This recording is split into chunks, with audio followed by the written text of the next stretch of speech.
It lays the predicate and the foundation for the development of a weather satellite that will permit man to determine the world's cloud layer and ultimately to control the weather, and he who controls the weather will control the world. Ice storms in the southern U.S. that were fueled with moisture flowing from the southern tip of Baja California? Does that make any sense at all? Meteorologically speaking, the answer is no. New York breaks snow weather record for latest snow in the season. They got a whopping 0.4 of an inch, barely enough to even see on the ground. The weather makers have had an increasingly difficult time getting flakes to fall in the Big Apple, even with chemical ice nucleation cloud seeding operations. New from Reuters.com. New England prepares for, quote, wicked deep freeze as ice storm coats south. From AccuWeather, brief visit from polar vortex to bring record-challenging cold to northeast, and all of this in between record flash warm-ups. From CNN, the coldest wind chills in decades will thrash New England as 8 deaths are now linked to an ice storm in the south. Mind-numbing wind chills set to wallop New England. These are the kind of reports that most serve the controllers and the climate engineers that serve them.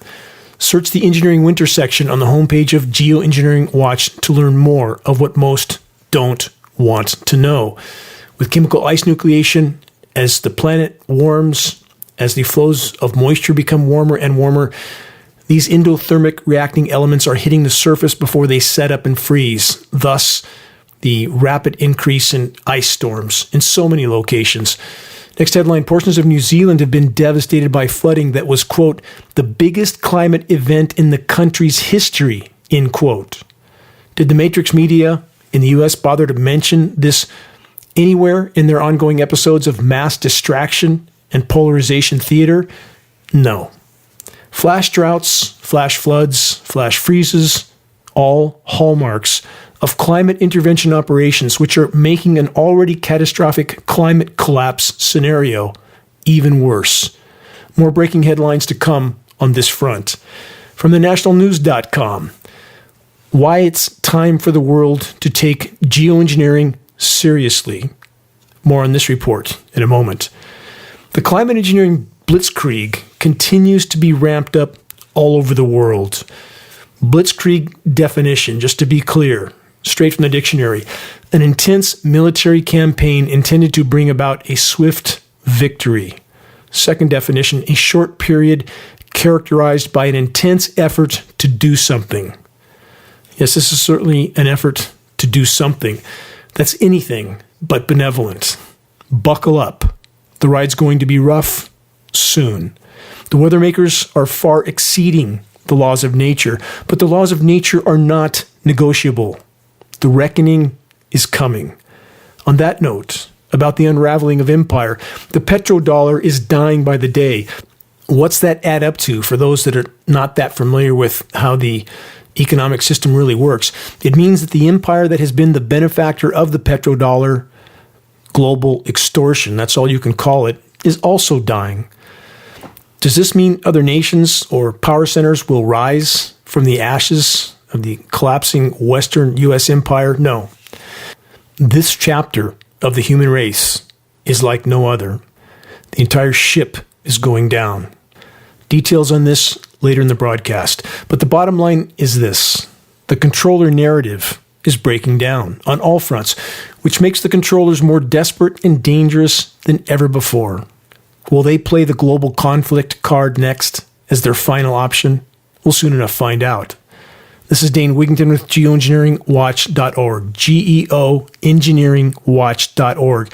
You're listening to the weekly installment of Global Alert News, the end of the world as we know it broadcast, commercial-free, non-political, and covering the most dire and immediate threats we collectively face. Moving on, more puzzle pieces. Snow drought ends in New York City. The wait is over, the report states. This report is from the Gothamist.com. New York City made history Wednesday For the latest arriving snowfall of the season, the National Weather Service recorded 0.4 inches of snow in Central Park, the latest arriving snowfall since record-keeping began in 1869. Again, the weather makers have been desperate to orchestrate a chemical ice-nucleated winter weather event for New York. They failed numerous times this season already, as it becomes harder and harder to engineer winter from warm moisture flows straight out of the record-warm Gulf of Mexico or the record-warm Atlantic. But they finally did it. Just over a third of an inch. Barely enough to cover the surface, if that. And then there's so-called Winter Storm Mara, the theatrically named creation of the climate engineers that turned warmth to winter in Texas and parts of the South. A manipulated flow of far above freezing moisture all the way from the southern tip of Baja California was the source of the ice storm in the South, and almost no one questions anything. Such is life in the planetary asylum. Watching the Weather Channel climate engineering cover-up actors this week trying to explain away the winter weather warfare as just nature was truly alarming. It takes an unimaginable amount of climate engineering elements to engineer weather on such scales. The elements we know of are bad enough: aluminum, barium, strontium, manganese, surfactants, graphene, and polymer fibers. But what else might there be in this toxic brew? It's almost impossible to determine unless we know exactly what we're looking for.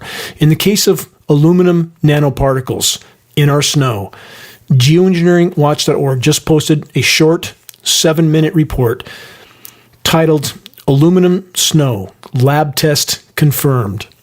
In this short 7-minute video report, a highly degreed former U.S. Forest Service biologist sounds the alarm about inconceivably high levels of aluminum in the snows of Mount Shasta in Northern California, which was once thought to be a pristine water source. No more. You can view this post on the homepage of geoengineeringwatch.org. And about the polymer fibers, this new headline report from e360yale.edu. That's Yale University. Microplastics are filling the skies. Will they affect the climate? Question mark. It's into the headline. From the report, recent studies reveal that tiny pieces of plastic are constantly lofted into the atmosphere. These particles can travel thousands of miles and affect the formation of clouds, which means they have the potential to impact temperature, rainfall, and even climate change. The report continues. Clouds form when water or ice condenses on, quote, seeds called condensation nuclei in the air. Usually tiny particles of dust, salt, sand, soot, or other material. Just named what some of that other material was, didn't I, a moment ago? Thrown up, the report says, by burning fossil fuels, forest fires, cooking, or volcanoes. They continue. There are plenty of these fine particles or aerosols in the skies, a lot more since the Industrial Revolution, and they affect everything from the quality of the air we breathe to the color of sunsets to the number and type of clouds in our skies. Let's stop there. Is that description a perfect match for these scenarios that are already clearly and inarguably being created by the lingering and spreading jet aircraft dispersions? Time-lapse film footage proves it, and it's not condensation, as up-close film footage proves.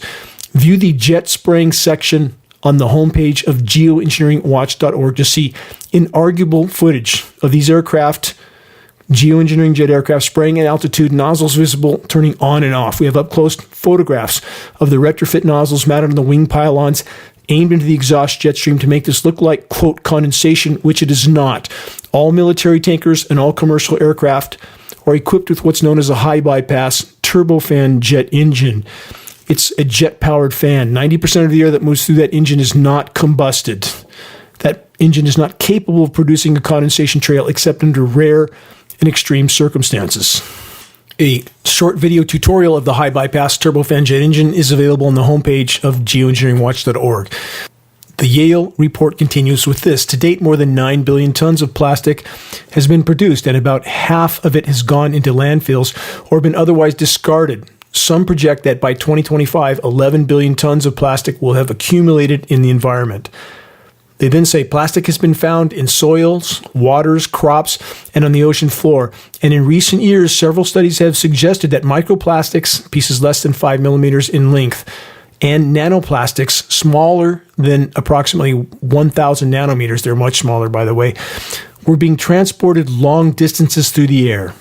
Let's stop there again. For the record, polymer particles much smaller than 1,000 nanometers are in our air column. The smaller the particle, the more harmful it is. Climate engineering patents call for such particles. It's part of the mix. The report then asks, quote, where exactly is all this plastic coming from? Question mark. They then suggest roads, agricultural dust, and oceans. On roadways, tires and brakes hurl microplastics into the air, the report states. They continue with this. Plastic winds up in agricultural dust, and there are big globs of plastic in places like the Pacific Ocean, which degrade into microscopic pieces, which then float to the surface and are whipped up into the air by chopping waters and bursting air bubbles. Well, there you have it. Tires are hurling plastics into the atmosphere, and bursting air bubbles in the ocean are doing the same. Question, does this really add up to what we're seeing in our atmosphere?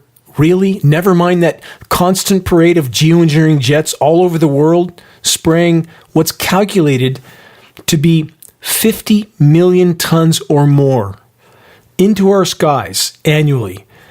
That part of the puzzle piece is, of course, completely ignored by the whole of the so-called science community. And never mind that climate engineering patents call for polymer fibers to be used for helping to keep the nanoparticles of heavy metals that are also part of the climate engineering mix floating in the atmosphere for longer periods of time. Question, how is it possible that so many in the ranks of the human race are so disconnected from reality that they don't know and otherwise don't care about the fact that the planet's life support systems are literally unraveling by the day, with the weather warfare operations radically accelerating the process, on top of countless other forms of completely destructive human activity? How many are still pretending, even now, that their lives are going to somehow, quote, go back to normal? About those that are willing to face and acknowledge shockingly obvious and verifiable truths, they're ridiculed and marginalized by the willfully ignorant.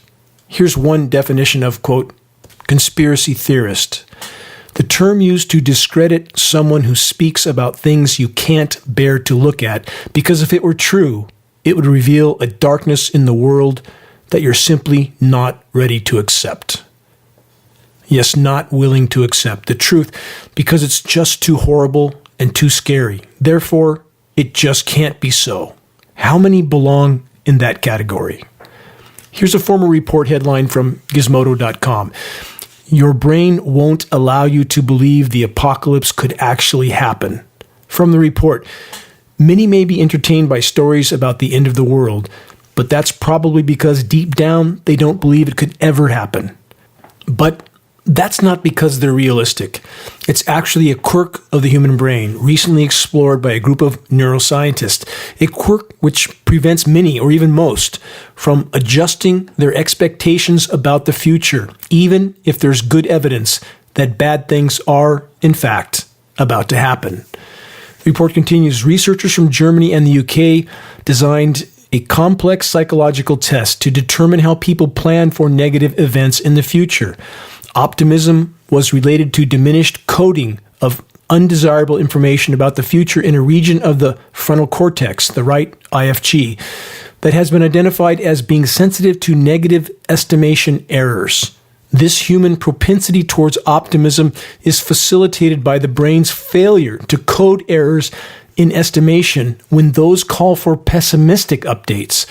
This failure results in, quote, selective updating, which supports unrealistic optimism that is, quote, resistant to change. Yes, the propensity of so many in so-called industrialized, militarized societies to harbor and nurture, quote, optimism that is resistant to change, end quote. Translation is this: trained and programmed to think happy thoughts that are not grounded with any form of verifiable reality.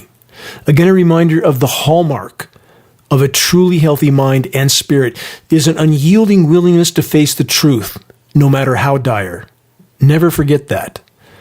How many are familiar with the term depressive realism? What is it? What's it mean? Past studies have concluded that those who feel justifiable angst about the realities they see and are surrounded by view the world through a clearer lens than others. And they are, according to the initial studies, generally of a higher IQ.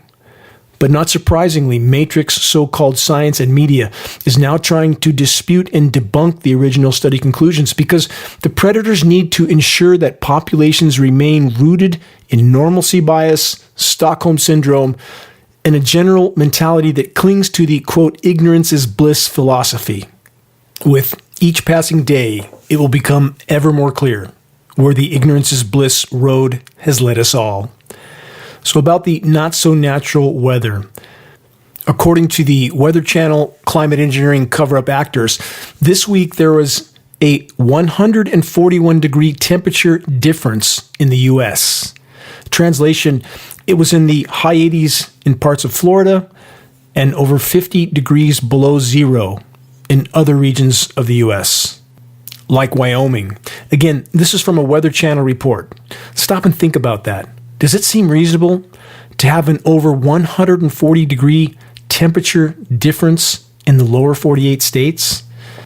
As mentioned earlier, Texas and the southern U.S. ice storms got their moisture from the southwest, the southern Gulf of California, off the tip of Baja California. All of this is completely wrong. It's meteorologically absurd, and yet the climate engineering cover-up actors and the matrix-controlled institutions like the Weather Channel pretend it's just normal, just nature, when it's anything but. How hard are the chemical flash freezes on wildlife? From Insider.com.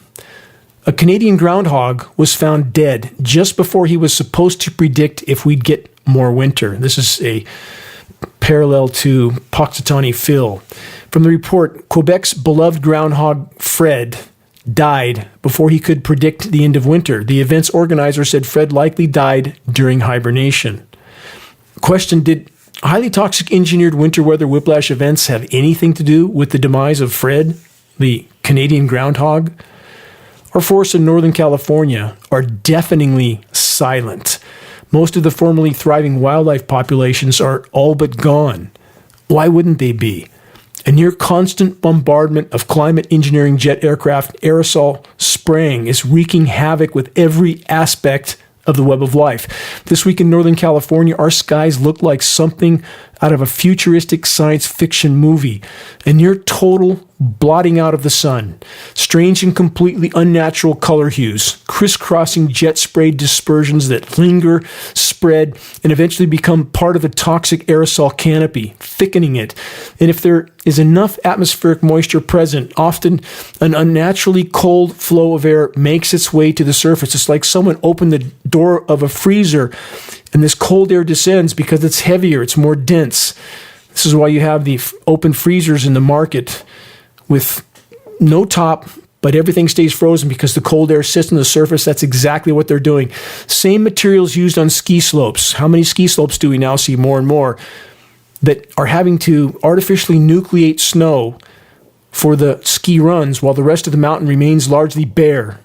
And they're doing the same thing on an unimaginable scale in the sky. We have a satellite image at geoengineeringwatch.org of a stripe of snow across flat sections of Kansas, 10 miles wide, 300 miles long. Are we to believe that was nature?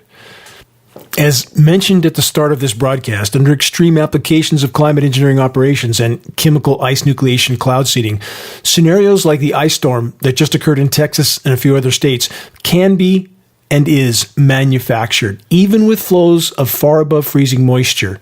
The ice storm that just devastated parts of the South was theatrically named Winter Storm Mara by the Weather Channel climate engineering cover-up actors, the script-reading so-called meteorologists that say whatever they're told to say. Question, where's the honor in this equation? Answer, nowhere. So back to the now dead Canadian groundhog and the rapidly dying web of life as a whole, how can they possibly survive the toxic weather warfare assault taking place in our skies? Answer: they can't survive, and they aren't surviving. On top of the flash freezes, flash droughts, and flash floods, there's the ubiquitous contamination of the entire planet. All of this must be considered. Global wildlife populations have officially declined by 70% in the last 40 years alone. The actual figure is likely significantly higher, and the rate of die-off is increasing exponentially. Are the ramifications of this equation difficult to decipher? They shouldn't be. But how many are willing to look up from their iPhones or look away from the sports games and scripted political theater so that they can actually see the oncoming train of near-term planetary omnicide? Answer: almost none are willing to face that truth. Even the insects are dying in mass all over the world, terrestrial and aquatic. An 80 to 90% crash right now. Plankton, 90% crash. When the insects are gone, the human race will follow in very short order. How hard is that to figure out? For those that have summoned the courage to diligently investigate the truth and to stand against the baseless ridicule of family and friends, you have my deepest respect and regard. Knowing there's such honorable and steadfast individuals in the world keeps me marching forward in this all-important battle. Individuals who have chosen not to cower in their cabin below the deck of the rapidly sinking Titanic, aka planet Earth. Individuals that have chosen not to remain a participant in circles of the willfully blind and the willfully ignorant. And about the willfully ignorant, the power structure, Matrix Media, is doing everything in their power to make sure the majority remain completely oblivious to their surroundings, and thus to the oncoming train of planetary extinction. Aside from the fact that the natural web of life is dying by the day across the board, what about the domesticated forms of life that provide core aspects of our food supply? The avian flu continues to wreak havoc. This headline from this week: outbreak of avian flu has killed more than 100 million birds. The egg prices aren't going to go down anytime soon. In fact, one day, not far off, we'll be lucky to have eggs on the menu at any price. And about the pesky pathogens that just keep popping up in every imaginable arena, now they have hit another key sector of our diet. This headline from this week, multiple sources: army of scientists battle bacteria that has annihilated millions of olive trees. From that report, agricultural engineer Blanca Landa heads an international project to stop the spread of a microbe that is threatening the Mediterranean agricultural sector. That's probably not going to go well. Is all of this part of the plan, part of the agenda? You decide. Are these newly emerging and unprecedented threats limited to birds and trees? No. 2 days ago, from news.yahoo.com, this breaking report: dangerous fungal illness rapidly spreading across country. Doctors warn. The Yahoo News report then states this, word for word, quote, if you think it sounds like something from the cutting room floor of, quote, The Last of Us series, where a parasitic fungal infection devastates mankind, there are some very base level similarities, end quote, directly from the Yahoo News report. Where exactly are we collectively heading? And how soon will we arrive at our destination? Do you really want to know? More in a moment. You're listening to the weekly installment of Global Alert News, the Bad News Broadcast, installment number 391, February 4th, 2023. This is Dane Wigington, your host.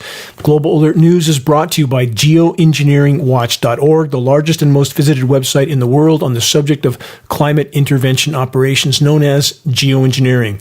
The commercial-free, non-political Global Alert News Hour is now broadcast on AM and FM stations in Florida, Texas, 2 stations in San Francisco, Sacramento, San Diego, 2 Colorado stations, including Denver, Portland, Phoenix, Pittsburgh, Santa Cruz, San Bernardino, California, Washington State, Alabama, Columbus, Ohio, New York State, 2 stations in the far north of California, Tucson, Arizona, and the Carolinas north and south. We're trying to add more stations to this list now. Geoengineering Watch wishes to express our deepest gratitude to those that have helped us to expand our reach and our voice in this desperate last-hour effort to sound the alarm. On that subject, if you're on our email list, please put us on your email contact book so that our mailouts don't go to spam files. Please help us to share the groundbreaking documentary, The Dimming, which fully exposes the climate engineering atrocities. The Dimming now has over 1 million views on YouTube. The best way to share is by circulating the direct link to The Dimming by email directly from the homepage of geoengineeringwatch.org. Sharing directly helps us to overcome social media censorship. When viewing our YouTube of The Dimming or Global Alert News or any other Geoengineering Watch video on YouTube, please subscribe, share, and comment, all of which helps us to circulate critically important data to a much wider audience. About reaching those that still aren't looking up, Geoengineering Watch awareness-raising materials can be found on our homepage. Our only goal, to provide activists what they need to move this fight forward. There's very high-quality printed materials with shocking images. A picture's worth 1,000 words, as the proverb goes. We pass these printed materials on at less than our cost, less than our total cost. Again, our goal, just to get them in circulation.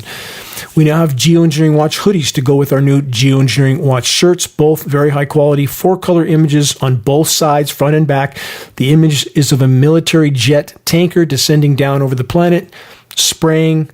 A dimming sun is in the background with this caption, "Stop climate engineering, investigate." And below, geoengineeringwatch.org, so they can find the source of information.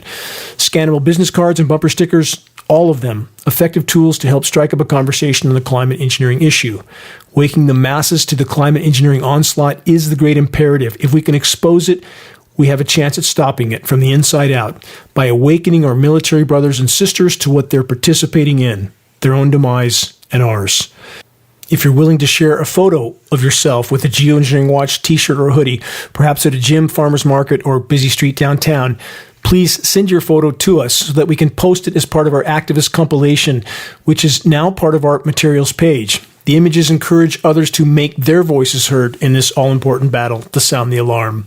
Final footnote, if you know of any radio station that might be interested in airing the non-political, commercial-free Global Alert News Hour, have them contact us at geoengineeringwatch.org. We'll take it from there. We must all remember and consider this battle is a team effort. If we can awaken the masses, we could yet, even at this late hour, alter the equation. But the Matrix managers are doing their best to keep a mass awakening from taking place. Last week from theburningplatform.com, this headline report, propaganda and censorship dominate the information war. Most of the international news coverage in Western media is provided by 3 global news agencies, the Associated Press, that's AP, Reuters, and Agence France Presse, that's AFP. Until or unless at least one of these news agencies sends out a notice, national and local media are unlikely to report on an event. Even photos and videos are typically sourced directly from these global news agencies. This way, people hear, see, and read the exact same message everywhere. Intelligence agencies and defense ministries are well aware of the power of these news agencies and use them with regularity. In 2009, then president of the AP, Tom Curley, let it slip that the U.S. Pentagon had more than 27,000 PR specialists that spin up stories in an annual propaganda budget that totaled nearly $5 billion. The rest of the technocratic apparatus uses these agencies in the same way, for the same reasons, to proliferate certain narratives while burying or, quote, debunking others. The Department of Homeland Security's Cybersecurity and Infrastructure Security Agency, that's CISA, is partnered with a censorship consortium called Election Integrity Partnership, that's the EIP. Through this consortium, the DHS is illegally censoring Americans. Google, who promised to bring us the world and for decades dished up tens of thousands of results to any given search, was a clever trap that worked like this. Get the world's population hooked on an information monopoly, and then when the time was ripe, funnel everyone towards specific narratives and hide everything else. Google has been able to do this because the primary way most research a topic online is by using the Google search engine. Google controls well over 95% of searches done on the internet across the entire planet. The information war, however, can be won, but only if more summon the courage to dig deep for information that the controllers are trying desperately to hide until the last possible moment. On that note, new from news.stanford.edu, aka Stanford University. This headline, Earth likely to cross critical climate thresholds even if emissions decline, Stanford study finds. This is what I've talked about on so many broadcasts. You can shut off all forms of human activity right now, including climate engineering. It doesn't take away the momentum of where we're at. Again, once we've crashed through the proverbial guardrail, the Thelma and Louise moment, you can't just put the brakes on then. You've already determined a specific trajectory. Now, the goal is to have anyone survive the ride to the bottom of the canyon.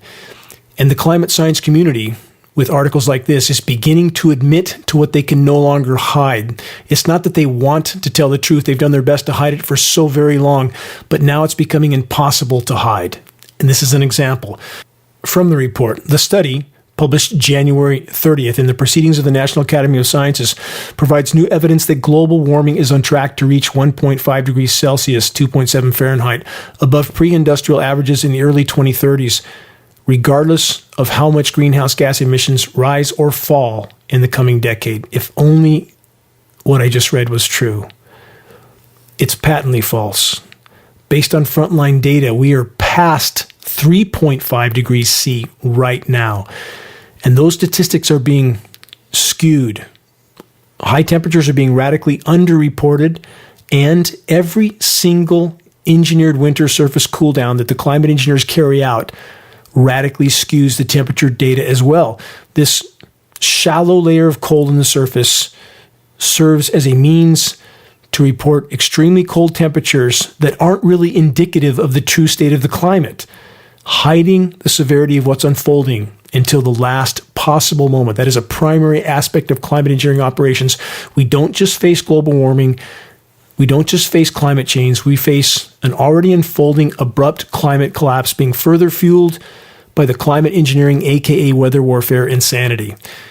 Numerous biosphere breaking points have already been breached. The ship, aka planet Earth, is sinking fast. And let's add this puzzle piece to the equation. How much petroleum is being consumed by the human race every single day? Covered part of this on the last broadcast. Over 100 million barrels. How many barrels a day is America burning up? Over 20 million barrels. 20 million barrels each and every day. And the consumption is going up, not down. So there you have it. Back to the proverbial Thelma and Louise moment, the tale of the human race. We've already crashed through the guardrail, and we, the human race, collectively, are still pushing the gas pedal to the floor. Total insanity. Question, how much jet fuel is being burned every single day by the global parade of climate engineering jet aircraft? The hubris of the human race, especially the controllers, has sown the seeds of our common near-term demise. On that note, this new report is from the Siberian Times. Quote, bubble trouble for East Siberian Arctic shelf. From that report, a new study warns of methane escaping from the seafloor due to degradation of submarine permafrost. How many times on how many broadcasts over how many years have I done my best to sound the alarm about the methane monster, methane clathrates and methane hydrates, frozen deposits of methane in tundra and the seafloor that are now thawing and releasing. Life on Earth is in the balance. Climate engineering, in the attempt to mask what is happening, is further fueling the process. Search Siberian methane craters. Take a look at the images. You'll be shocked. It's 10 times worse on the seafloor. This report continues with this. Scientists used sonar-derived observations of bubble flux and measurements of seawater methane levels to monitor the emission of methane from the East Siberian Arctic shelf to the overlying ocean. This data is from a report published online this week in Nature Geoscience. Report continues, bubbles escaping from the seafloor carry large amounts of methane into the overlying ocean. The methane then rises through the air column into the atmosphere, where it begins to spread out and cover the planet like a layer of glass, allowing heat in but not out. The climate science community typically refers to methane as being 20 times more potent than CO2 as a greenhouse gas, a heat-trapping gas, but that's not accurate in any time frame that matters. That's a 100-year time horizon, 20 times more potent. Over a 10-year time horizon, methane is 120 times more potent than CO2, literally like covering the planet with a layer of glass. And this has been happening over many decades. Again, the Bermuda Triangle scenario, ships sinking because these methane fields are thawing and blowing out on the seafloor. All of this methane migrates through the water column, aerates the water like a bottle of champagne. Ships have no buoyancy and they sink. That's what the Bermuda Triangle scenario is about, happening in the Arctic now on an unimaginable scale. This holds life on Earth in the balance. Again, climate engineering operations making it worse, not better. Their findings, the scientists, have important implications for atmospheric emissions of methane from Arctic seas that are underlain with subsea permafrost, state the authors. Increasing storminess and rapid sea ice retreat, causing increased methane fluxes from the sea, or a possible new climate change-driven process. That's incredibly false, what they just stated. It's not a possible new process. It's an existing, extensive, and extraordinarily dire process, a positive feedback loop. The methane cycle. The planet warms, methane thaws, releases, hits the atmosphere, traps even more heat, even more warming, even more methane releases. This is, again, a potential existential threat, positive feedback loop. And positive in this case absolutely doesn't mean good. And while all this is going on, if you turn mainstream media news on, any of the three primary channels, all of them just different sides of the matrix media coin, nothing but scripted theater, issues that in the context of the wider horizon don't matter. When the whole ship goes down, all other points become moot. Mainstream media is a weapon of mass distraction, polarization, and division, nothing less. So if the methane deposit releases are such a dire threat, why isn't the whole of the so-called science community sounding the alarm? Because of the science for hire system. A so-called scientist can now be hired to come to any conclusion their paymasters want. Yeah, trust the science. How's that going so far? And of course, so-called scientists can also be hired to deny. The fact that the whole of the so-called climate science community is continuing to pretend that climate engineering is just a proposal is a case in point. Back to the ruthless plundering of the planet's remaining resources from MSN.com this week. Outrage as U.S. government advances $8 billion Alaska oil drilling plan. From that report, the Biden administration has advanced an $8 billion drilling project on Alaska's North Slope. The ConocoPhillips Willow project, which would be one of the largest oil and gas developments on federal territory, has drawn fierce opposition from environmentalists who say its approval runs counter to the president's ambitious climate goals. I wish some of these environmentalists would look up and tell the truth about what's happening in our skies. But the leaders of those groups are trying to protect their 501c3 nonprofits, so they won't do that. This report continues, Willow is a carbon bomb that can't be allowed to explode in the Arctic. So said Karlin Nagic, a senior regional director at the nonprofit Wilderness Society. Already, the Arctic has been warming almost 4 times faster than the rest of the world. The methane situation will make that far worse, not better. And in the attempt to hide it all with toxic climate intervention operations, the situation is made worse still. Question, how many have stopped to ponder this? Even though the Gulf of Mexico waters are at record warm temperatures, and were all summer long, not a single hurricane was allowed to spin up anywhere near the oil drilling regions. Not coincidence. It's not hard to determine who's pulling the strings, including those connected to climate engineering. New from the UK Guardian and other sources revealed how world's biggest fossil fuel firms profited in Myanmar after coup. From that report, leaked tax records suggest subsidiaries of international gas field contractors continued to make millions after the coup. That's how the whole system works. The looting and pillaging of other nations conducted by the alphabet agencies in the U.S. and the corporations they serve. The Biden administration's contradictory approach to Myanmar, quote, has allowed U.S. oil and gas corporations to continue business as usual in Myanmar, enabling the junta's international crimes to occur. No surprise, business as usual. On that theme about keeping business as usual until the moment of total collapse, as mentioned at the start of this broadcast, why it's time for the world to take geoengineering seriously. That's from the nationalnews.com.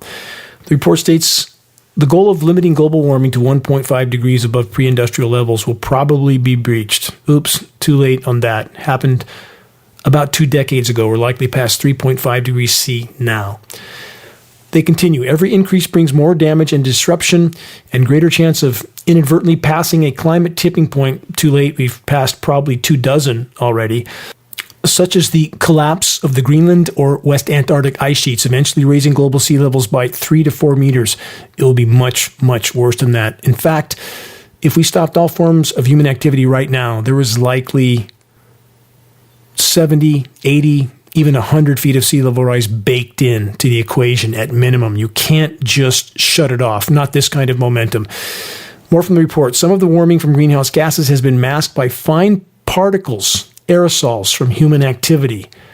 Not hard to figure out where many of those are coming from when the dispersions from jet aircraft can cover entire horizons, and time-lapse film footage proves this.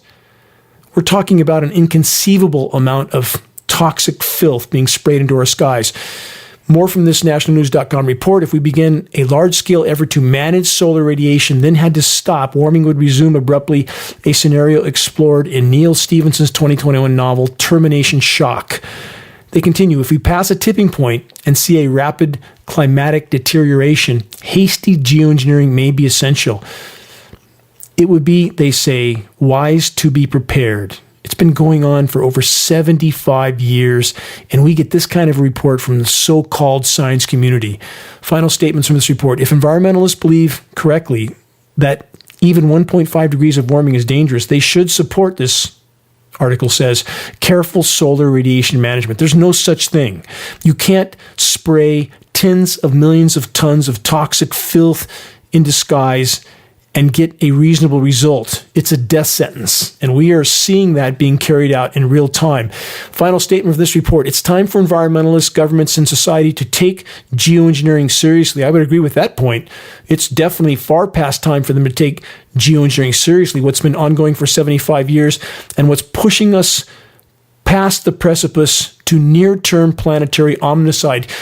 Question, how is it possible not to consider this a planetary asylum when the whole of the so-called science community continues to pretend that climate engineering is just some sort of future proposal and not actually raging in our skies almost constantly?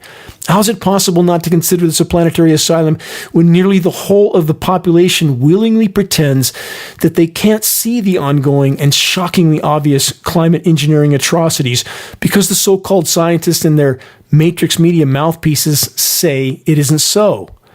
To those that are fully awake, aware, and doing their best to sound the alarm, never forget that it's you that is sane. Let's put some very key puzzle pieces together. As already covered in this report from Yale University, the science report acknowledging that microplastics are filling our skies and impacting our weather. Covered in this report, the yahoonews.com headline stating, dangerous fungal illness rapidly spreading across country, doctors warn. Now, with all that in mind, let's consider the following very important excerpt from a very important geoengineeringwatch.org report titled, What Are They Spraying? Answers from an Insider. The insider was called Deep Shield for the purposes of this interview. This is highly recommended reading at geoengineeringwatch.org. Just search geoengineeringwatch.org. What are they spraying? Answers from an insider. Here's the excerpt. Weave it together with everything we've covered. The interviewer asks the insider, what purpose do polymer threads embedded with biological materials serve in this scenario? This scenario being AKA climate engineering operations. The insider states this. Polymers are part of the mixture and they do form in threads and in tufts. The idea is simple and comes to us from the spider. As you may know, spider webbing is very light. Some newborn spiders spin a, quote, parachute to catch the prevailing breeze to travel far from their place of birth. Spiders have been able to attain high altitudes and travel great distances for long periods of time. Remember, the Yale report referred to just how far these polymer threads are migrating. The insider continues, most of the elements used in this spray are heavier than air, even in their powdered form, aka heavy metals like aluminum, barium, strontium, manganese, graphene, and will sink quickly, the insider says. Mixing them with the polymers suspends the particles in the atmosphere high above the surface for longer periods of time. Therefore, the insider states, in theory, we don't need to spray as often or as much material. Since the suspended particles eventually do settle to the lowest part of the atmosphere and are inhaled by all life forms on the surface, there is an attempt to counter the growth of mold by adding to the mixture mold growth suppressants, some of which may be of biological material. Does that make you feel better? Are they really trying to protect us with these programs? Final excerpt from this insider, and the actual interview is much, much longer. But he states, mold comes in spores that travel on the winds. The polymers can attract mold spores through static charges created by the friction of the polymer threads and the atmosphere. Add a bit of warmth, he says, and moisture, and mold begins to grow. The polymer is stored in liquid form as two separate chemicals. When sprayed, they combine behind the aircraft, spinning long polymer chains, threads. Much tinkering has been done, he says, with the chemical matrix in the past years. Many polymers, aka plastics, are non-biodegradable, thus add to the problem of polymer pollution. Various formulas have been used, some of which even use biological agents. Again, this is only a sample of what is disclosed in this insider interview titled, What Are They Spraying? Answers from an Insider, posted at geoengineeringwatch.org. Here's the bottom line. We don't know. We can't know the totality of toxic elements that are being utilized in the ongoing climate intervention operations. The scientist interviewed in this report, Deep Shield, was a geoengineering insider. He was reportedly found deceased shortly after this interview. This is going all the way back to, I believe, 2003. And this insider stated in 2003 that based on his understanding of the state of climate collapse, we had perhaps 20 years to survive on this planet. Where does that put us now? The data in this interview is more relevant today than it was when this interview was conducted. How much more clear can it be that the human race is on the fast track to near-term self-annihilation? On this theme, consider this recent headline from Umair Haig, titled, If the Future is Like the Present, Our Civilization Will Collapse. Let's take that headline a bit further. Not will collapse, is collapsing now. Climate collapse, ecological collapse, mass extinction, the pandemic, the economic depression, political paralysis, social chaos, and rising extremism. For the first time in human history, we face not just one, but converging existential threats, converging catastrophes from almost every imaginable direction. The human race has been characterized by the act of expansion for more resources, since numbers, aka populations, were continuously growing, though that's already in the process of an unimaginable reversal called collapse. With expansion came war, slavery, tyranny, hatred. With expansion came violence of every kind. The story of the human race, thus far, has been one of a triumphant species, ever expanding thanks to the easy bounty, the plenitude before it. The driving goal of the predator class is to expand their power and control, and they'll do anything in their power to accomplish this goal. Comparable to a cancer that proliferates unchecked and unchallenged till it kills its host, in this case, planet Earth and the entire web of life. The human race has come to be dominated by a predatory, exploitive mindset that human beings are the apex predators sitting at the top of the globe's food chains and natural resources.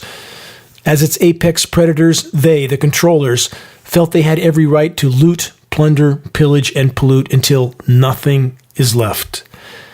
To those that are still trying to convince themselves that the controllers want to preserve and protect populations so that they can continue proliferating and partying with the predator class until the brutal bitter end, think again.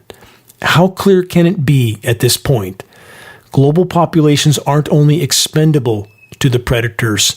They, aka us, we, are a rapidly increasing liability to them. What have they already done to move their agendas forward? What other cards will they soon play? What wheels have they already put into motion? Ignoring the wider horizon won't save us. The predatory, exploitive mindset has been with us for millennia. Rome lionized it and practiced it. The Western Age of Empires was essentially one great contest for it, to rule the world, which meant having the most colonies to exploit, the most people and land to prey upon. America came to exemplify the principles of empire, seizing land, exploiting natives, enslaving Africans, greedily, hungrily devouring anything and everything in their path or that stood in their way. A constant parade of bread and circus has kept the majority of populations compliant and all too willing to participate in the planetary plunder party. And now the bill is due. The reckoning is here. There's no going back. Exponentially more souls are now competing for dwindling resources, much more so than ever before by a massive margin. 1,000 years ago, it was 300 million people competing for the plentiful resources of 7 continents. Today, it's 8 billion competing for the burned out husks of the very same. What has been will soon be no more. This century is the culmination of the expansionist chapter of human history and the human race. It's exploding into fascism, into violence, into stagnation, into poverty, into rage, and despair. This is a natural consequence of the central paradigm, the predatory, exploitive mindset.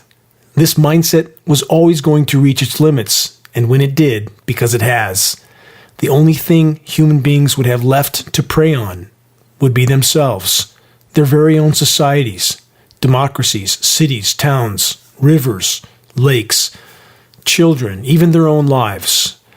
This is where we are now, at the end of perhaps the final chapter of human history, indeed, possibly of human existence.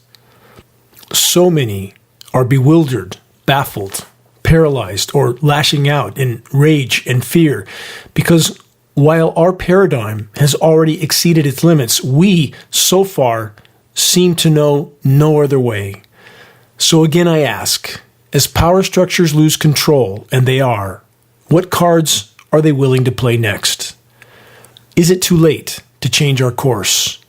Individually, so long as we are still breathing, so long as we are still standing, so long as we still have our God-given free will, then the answer is a resounding yes. We can alter our course. We can yet make a difference.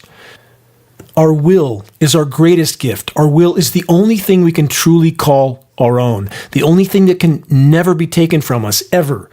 We must change course. We must adjust our priorities and our perspectives of what life is about, of why we are here, of the power that we collectively wield if we stand together in a common cause to salvage our miracle planet, our home, our host, from the self-serving agendas and objectives of not only the controllers, but all those that enable them in exchange for a paycheck, a pension, and the perception of preserving their own personal paradigm. Invincible solace, meaning, and a sense of purpose exist in summoning the courage to face the gathering storm head on, in spite of, and in many ways because of, the resistance from those that surround us, those that are not yet ready to let go of the matrix delusion, of the matrix self-consuming destruction. Your strength can and will inspire others to summon their courage and to stand with you in this all-important fight for everything that matters. Again, we must prioritize. What's occurring in our skies is the biggest hole in the bottom of the boat at this moment. The atmospheric aerosol dispersions are not only being used to control weather, food and water supplies, and thus populations. If the predators feel they are losing control, and they are, they can alter the spray dispersion elements to something much more lethal and level the playing field overnight, literally. If you don't think they would go that far, think again. Every day counts in this battle. Check the activist suggestions link on the homepage of geoengineeringwatch.org for specific details on how you can help to move this fight forward. Make your voice heard while it can still make a difference. March confidently and courageously into the gathering storm. No one can take our will, ever. Until next week, this is Dane Wigington from geoengineeringwatch.org.